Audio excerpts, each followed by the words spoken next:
今年2月底，当 PSVR2 宣布将开放对 PC 的连接支持时，我们一开始都以为是索尼想开了，但后来到了3月份，彭博社报道了索尼因为积压库存，已经暂停了 PSVR2 的生产，直到他们清掉库存为止。根据知情人士表示，索尼去年2月推出 PSVR2 以来，已经生产了超过200万台。因为当初他们发售时预估1年内的销量就是200万台，但是很显然，结果远没有预期来的那么美好。所以你现在回头看，索尼对于 PSVR2 相关发展的每一步决策，都有点让人感觉是在自废武功，有着明显的撤退之势，既不尽心也不尽力。比如 PSVR 1代明明已经建立了一定的内容基础，其中还包括当时的第一方索尼工作室的原生 VR 独占游戏，结果 PSVR2 推出之后并不能向后兼容，不能向后兼容也就罢了，结果新作也在掉链子。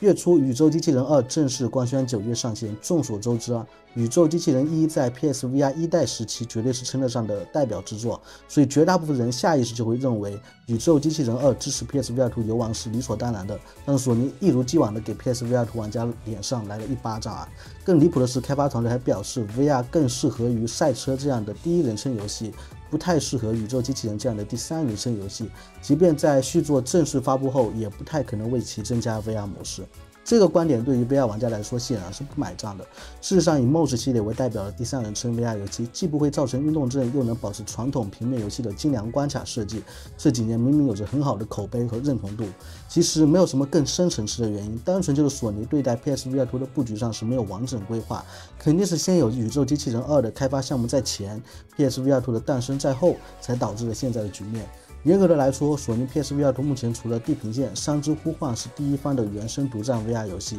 像更受好评的 GT7 和生化危机系列都是平面游戏后续适配的 VR 模式。对于绝大部分吃灰 VR 用户来说， PSVR2 现在都快成了这3款游戏的专用启动器了。在这样的背景之下，索尼不但没有对 PSVR2 的游戏内容做更多的专项支持，到了今年反而在第一方层面选择了跑路。2月份的全球范围的裁员，把曾为 PSVR 创作多款游戏的伦敦工作室完全关闭啊！地平线、伤之呼唤的2家联合开发团队也遭到了规模性的缩减。无独有偶，就在上礼拜，最新的消息指出，索尼正在大幅削减未来对 VR 游戏的开发财力支柱，目前只有2款跟索尼直接有关的 PSVR2 游戏正在开发中。所以在这样的力有不逮之下，索尼为 PSVR2 在8月7号发售的 PC 连接适配器就很难用正面的角度去诠释了。它更像是索尼丢掉了自己应负的责任，然后大声说道：“你们不是要连接 PC 玩吗？现在满足你们了，别再说 PSVR2 这边没游戏玩了。清库存的大任我一个人是搞定不了了，非常需要 PC 帮我分担一下。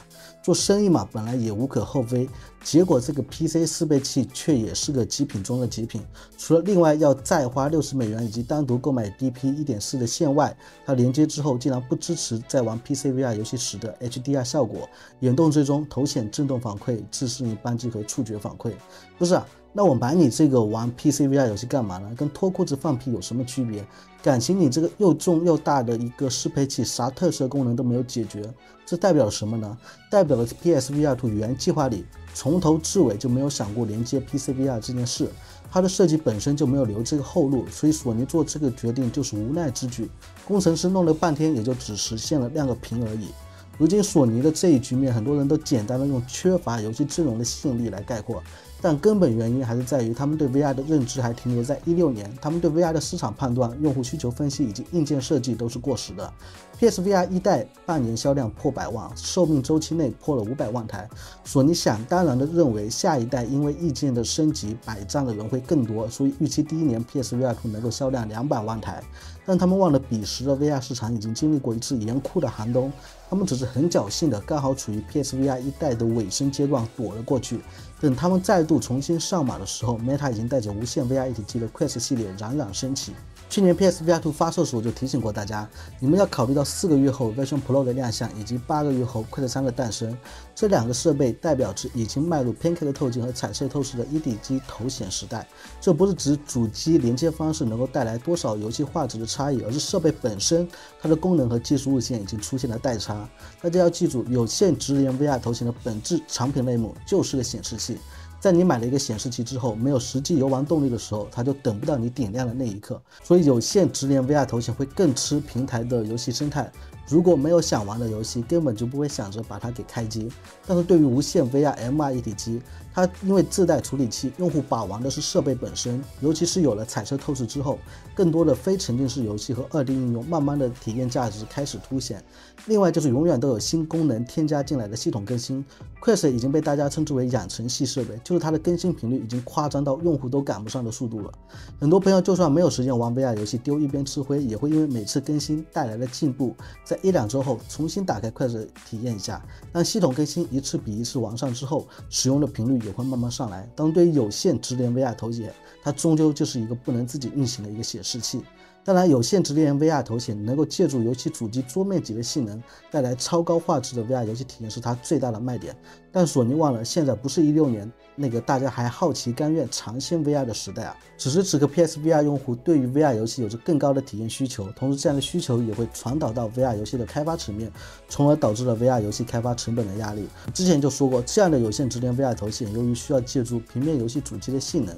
它的矛盾点在于 VR 游戏永远都是平面游戏的附庸，平面游戏的上新速度和精品率远远高于 VR 游戏。有些人在讨论 VR 的时候，总是会不经意的忘了自己的观点里总是潜伏着这样的一个前提，就是好像别人买了 VR 头显就不会再去玩平面游戏了，但这并不是现实啊。事实上，买了 PSVR 2的人必有 PS5，他们一打开 PS5， 看到琳琅满目的预购游戏阵容和自己来不及玩的已购游戏库，这个月老头环 DLC， 再过几十天又要去西天取经，这样的新游推出频率 ，VR 游戏拿什么比啊？只有一款 VR 游戏有远超平面游戏的吸引力时 ，PS5 用户才会连接 PSVR 2玩一下。这是 PSVR 2用户侧的客观问题。PSVR 2买家首先是索尼的用户，其次才是 VR 用户。他们不仅对 VR 游戏有着更高的需求，而且 VR 游戏永远不是他们的第一选择。说难听点，当在一个平台 VR 游戏还要争宠一样，跟优势远远大于自己的平面游戏去争这个扶持资源的时候，就注定只是个阶段性的局外人。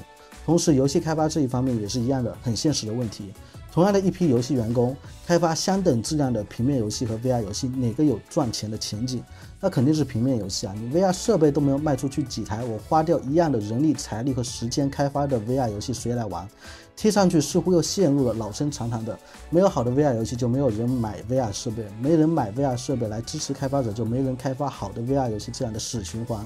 放在前几年，这样的死循环似乎还有点讨论的价值，但今时今日 Quest 已经给出了终结的答案。其实不需要真正所谓的批量的3A 大作，只要能让一个 VR 生态构建出用户和开发者之间互相认同的调性，就能够达成活水的脉络。简单点说啊，当玩家和开发者之间对于一体机的设备的性能认知是平衡的，这样就避免了像 PC 和 PS 平台那样大量玩家嫌弃 VR 游戏的状况出现。可以说 Quest 玩家真的是在用真金白银来投票，因为一体机上没有其他的平面游戏。Quest 用户花的每一笔钱都是会落在 VR 开发者的口袋里。大家都知道，同样的20-30美元，完全可以玩到质量更高的平面游戏，但是 Quest 玩家们都觉得自己在投资未来。尤其是遇到一些独特稀缺的 VR 游戏题材，有些 Quest 玩家甚至生怕开发者不继续更新下去，还会亲自帮忙修 bug。